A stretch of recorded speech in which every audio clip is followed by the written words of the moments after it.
Hello everyone, आज हम start करेंगे एंटी एंजाइनल ड्रग्स। और एंटी एंजाइनल ड्रग्स में बेसिकली हम नाइट्रेट्स की मैकेनिज्म ऑफ एक्शन अच्छे तरीके से समझेंगे। तो एंटी एंजाइनल होता क्या है? Anti anginal drugs are those that prevent, abort और terminate attack of angina pectoris. तो एंटी एंजाइनल ड्रग्स क्या है जो कि प्रिवेंट करती हैं attack of angina pectoris. Angina pectoris क्या होता है कि जो हमारी लेफ्ट वेंट्रिकल, हमारा जो हार्ट है, उसमें ब्लड की जो सप्लाई है वो सफिशिएंट नहीं हो पाती और ऑक्सीजन डिमांड जो है वो हमारी बॉडी को प्रॉपर नहीं मिल पाता है। तो एंटी एंजाइनल ड्रग्स में हम देखेंगे कि नाइट्रेट्स में आते हैं शॉर्ट एक्टिंग ड्रग्स, जिसमें नाइट्रोग्लिसरीन और आइसोसोर्बाइड डाइनाइट्रेट आए। तो नाइट्रोग्लिसरीन की मैकेनिज्म ऑफ एक्शन हम समझेंगे। ये एक प्रोटोटाइप ड्रग है। ये बेसिकली क्या करती है, स्मूथ मसल्स पे ही वर्क करेगी। हमारी ब्लड वेसल्स की जो स्मूथ मसल्स होती है उस पे ये इसका पूरा मैकेनिज्म ऑफ एक्शन है। तो इसे समझने के लिए हम देखते हैं कि जो नाइट्रोडाइलेटर्स होते हैं, या तो वो नाइट्रोग्लिसरीन है या आइसोसोर्बाइड डाइनाइट्रेट है।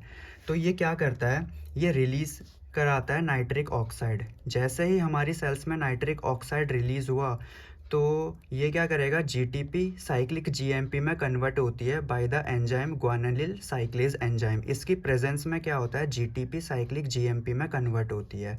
एंड ये साइक्लिक जीएमपी क्या करता है, कैल्शियम को इनहिबिट कर देगा। ये पूरा कैल्शियम इनहिबिट हो गया तो क्या होगा, कैल्शियम आके मायोसिन से अटैच नहीं होगा और मायोसिन एक्टिन आपस में कॉन्ट्रैक्ट नहीं करेंगे और कॉन्ट्रैक्शन नहीं होगा।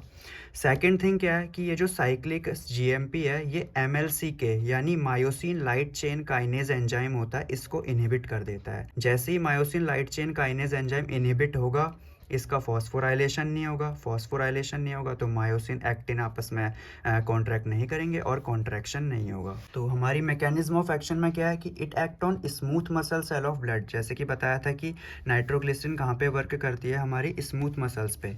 ऑर्गेनिक नाइट्रेट आर डीनाइट्रेटेड एंजाइमेटिकली, यानी जो हमारे नाइट्रोग्लिसरीन थे वो नाइट्रिक ऑक्साइड रिलीज कर रहे थे। तो वही है कि रिलीज करेगा reactive free radical nitric oxide. Nitric oxide activates करेंगे साइटोसोलिक ग्वानिलिन साइक्लेज।